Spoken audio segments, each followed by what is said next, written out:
Welcome to AG's Ace. It is indeed a sad day, a sad moment, as we have lost a terrific playback singer, KK, who died of a cardiac arrest right after a performance at Kolkata. He was rushed to the hospital, but he died even before he made it.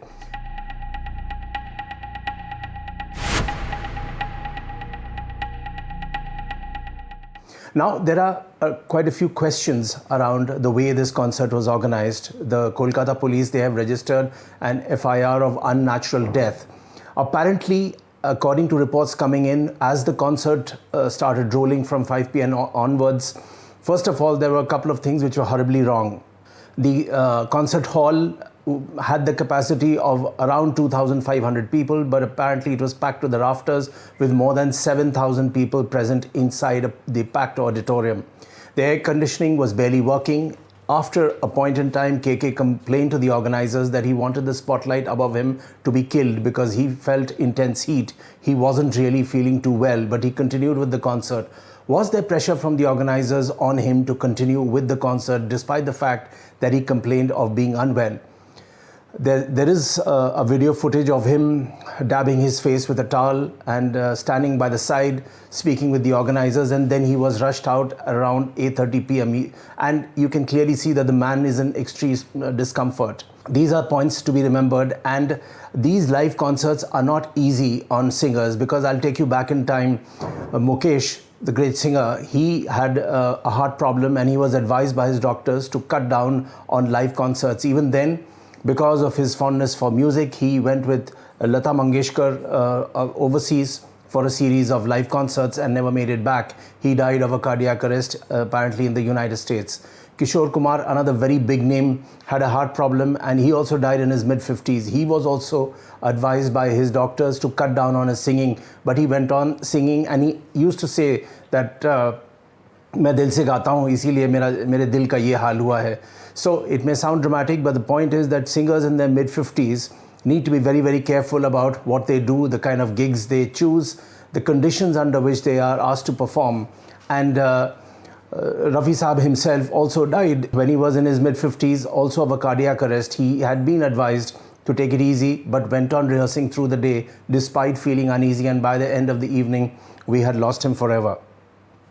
I'll give an example of Bruce Springsteen. He performed years back in India and he is a great performer on stage live. He, at the peak of his career, would lose a couple of kilos after a live concert because of sweating, because of the kind of energy he packed in to those concerts, and it is not easy. Over a period of time, he's maintained himself. He's 72 years old now. He's still very fit and thin, and he says that it is only diet on which he concentrates. And this is a thing to remember. He worked on on weight training, on running. He would use the treadmill. So you have to be fit as a singer to really take the pressure of live concerts.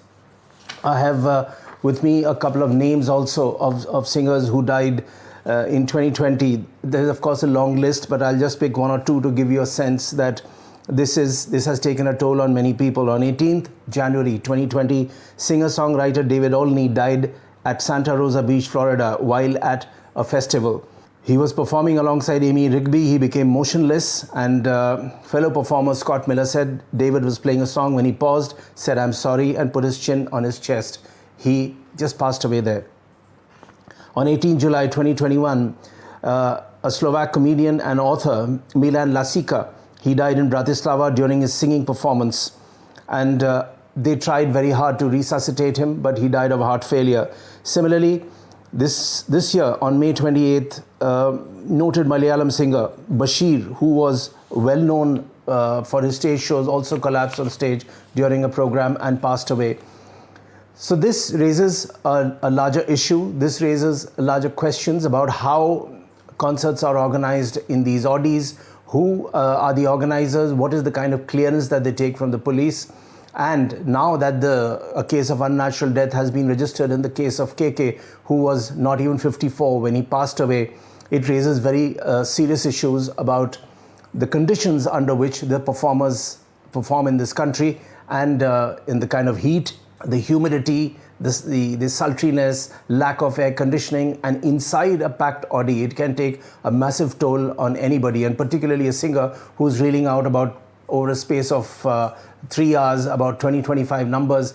It's not easy at all. We've lost KK. It's a tragic day, but we need to protect our singers. We need to provide a better environment. We need to focus on that.